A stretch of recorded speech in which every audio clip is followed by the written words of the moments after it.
There's a painting hanging in the Smithsonian right now. 4 colors.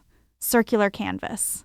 Small, quiet, beautiful. The woman who painted it finished it on the morning she was murdered. She set a little fan in front of it so the paint would dry, pulled on a blue sweater because October had gone cold, and walked out the door. She never came back. Her name was Mary Pinchot Meyer. She was 43 years old, 2 days from her 44th birthday. She had been the President of the United States lover. She had read the Warren Commission report in the 2 weeks before she died and told her friends she didn't believe a word of it. She kept a diary. The night her body was identified, the chief of counterintelligence for the CIA was already at her brother-in-law's house. The next morning, he was on his knees at her studio door, picking the lock. Her brother-in-law, who would go on to become the most celebrated newspaper editor in American history, the man who brought down a president with Watergate, watched him do it. Then he walked into that studio, found the diary, read it. And when prosecutors put him on the stand under oath 9 months later and asked him what he'd found in that studio, he said, a pocketbook, some keys, a wallet, cosmetics, pencils.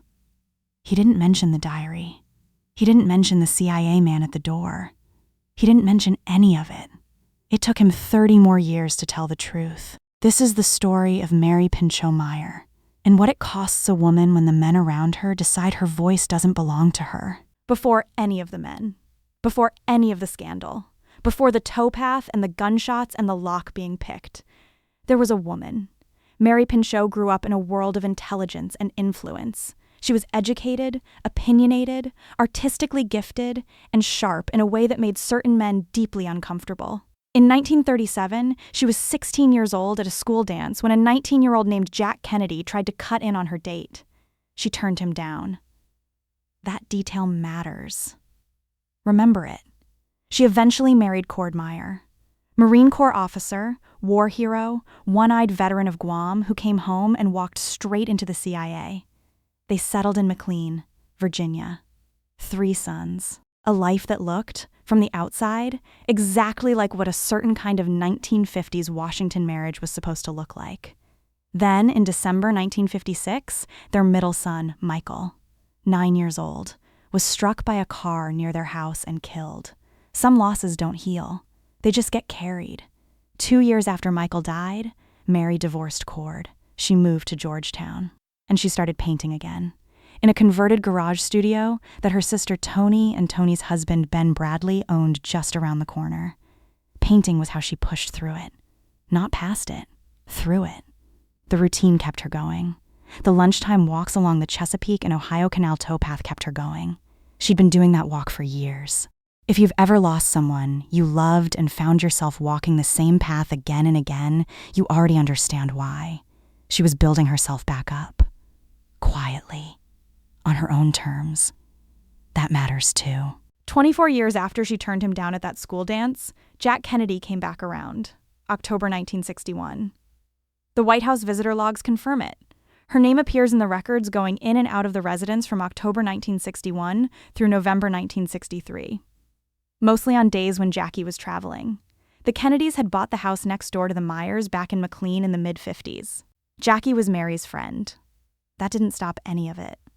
In October 1963, 1 month before Dallas, Kennedy wrote her a letter on White House stationery. He never sent it. His personal secretary, Evelyn Lincoln, kept it for decades, and in June 2016, it went to auction and sold for just under $89,000. In that letter, he told her to leave suburbia, told her it might be unwise and irrational, told her she might hate it, but he'd love it anyway. He asked her to give him a more loving answer than the one she'd been giving him all these years. He signed it. Just J. Here is why that letter is significant. Every other affair Kennedy had is documented through testimony. Other people's accounts. Recollections. Hearsay dressed up as history. This letter is different. This is the only authenticated, dated love letter from a sitting president of the United States to his lover ever sold at public auction. In his own handwriting, his own words, she never got to respond to it. Because 1 month later, Lee Harvey Oswald, according to the Warren Commission, shot the president in Dallas. And 15 days after the Warren report was released to the public, Mary Pinchot Meyer was dead on a towpath. Make of that timeline what you will.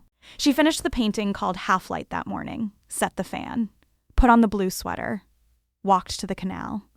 At 12:30 in the afternoon, a mechanic named Henry Wiggins was across Canal Road trying to start a stalled car. He heard a woman scream, "Someone help me, someone help me," and then 2 gunshots. He ran to the wall overlooking the towpath and looked down. He saw a black man standing over the body of a white woman. He watched the man take a dark object from his hand and put it in his jacket pocket. The man looked up at Wiggins for a few seconds, turned, and walked calmly into the trees. Wiggins described the man he saw, about 5'8", roughly 185 pounds, wearing a fully zipped light beige jacket. No blood on it, no tearing, no signs of struggle. 45 minutes later, police arrested a man named Ray Crump Jr. half a mile away at the canal edge. Ray Crump was 5'3.5". He weighed 130 pounds. His clothes were wet. He had scratches on his hands. He told police he'd been fishing and fell into the canal. He was charged with first-degree murder and indicted, without a preliminary hearing. The only eyewitness described a man 50 pounds heavier and 5 inches taller than the man they arrested, and the case moved faster than almost any murder case that year. That speed, that rush to a conclusion, is worth noticing. Mary had been shot twice, once behind the right ear, once near the heart, both at close range, both precise. Nothing was stolen, no sexual assault. This was not a robbery. This was not a random attack. This was execution. The night Mary's body was identified at the morgue, her brother-in-law Ben Bradlee, Newsweek's Washington bureau chief, received a phone call from Tokyo. The caller was Anne Truitt, sculptor, Mary's closest friend. Truitt told them something Mary had made her promise years earlier. If anything ever happened to her, her diary needed to go to James Jesus Angleton, chief of counterintelligence at the CIA, Cord Meyer's closest friend at the agency, godfather to Mary's sons, and a man who had been at the Bradlee dinner table enough times that they knew his face well. He was already sitting in their house when the Tokyo call came in. The next morning, Bradlee and his wife Toni walked to Mary's studio. They had no key. Bradlee had brought tools to break the padlock. When they arrived, Angleton was already there, on his knees, at the door, tools in hand. Inside the agency, they called him the Locksmith, known as the man who could pick his way into any house in Washington. That morning, he hadn't found the diary yet.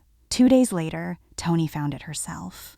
About 10 pages, amid paint swatches and color notes, described an affair with an unnamed lover. Toni and Ben read those pages. They identified the lover, Kennedy. They handed the diary to Angleton and asked him to destroy it.